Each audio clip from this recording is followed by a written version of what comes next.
நினைப்போம். அடிக்கிறதுக்கு முன்னாடியே அழுவோம். அப்போ சொல்லுவார், ஏன்டா நான் அடிக்கவே இல்லை, அழுது நடிக்கிறியான்னு. எங்கே போனாலும் ஒரு மிஸ் அண்டர்ஸ்டாண்டிங்கே போயிட்டுருக்கோம் சாருக்கு. நம்ம மனசில் இருக்கிறத சொல்ல முடியாத அளவுக்கு. அப்போ என்ன, அடி செமையாக இருக்கும். கிளாஸே பார்க்கும் நம்மளை. நம்மக்கிட்ட யாருமே பேச மாட்டானுங்க.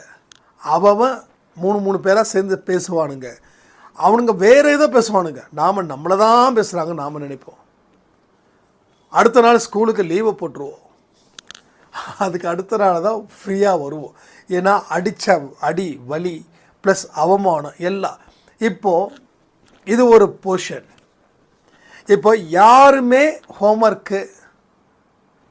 எல்லா ஹோம்ஒர்க்கு பண்ணி நான் மட்டும் பண்ணலைன்னா அந்த வலி அந்த அவமானம் இருக்கும்.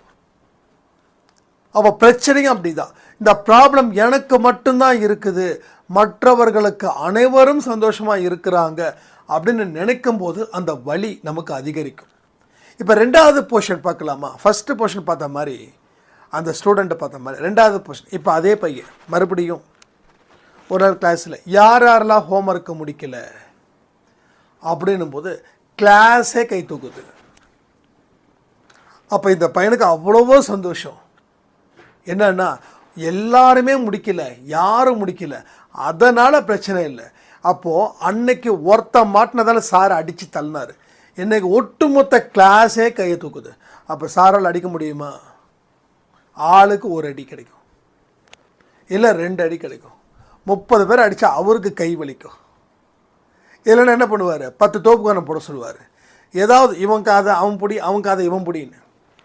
இல்லை கிளாஸ் ஃபுல்லாக நிற்க சொல்லுவார். நம்ம நிற்கிறதுல தான் கில்லாடிங்களாச்சு. பசங்களுக்கு நிற்க சொல்கிறது பெரிய விஷயமா என்ன? அப்போ என்ன ஆகுது, நமக்கு மட்டும் பிரச்சனை இல்லைப்பா, எல்லாருக்கும் பிரச்சனை இருக்குதுப்பா.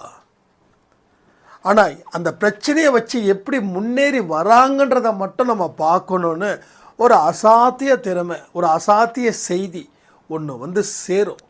அந்த செய்தி வந்துடுச்சுன்னாவே உங்கள் வாழ்க்கையில் மாற்றங்கள் ஏற்பட போகுதுன்னு அர்த்தம்.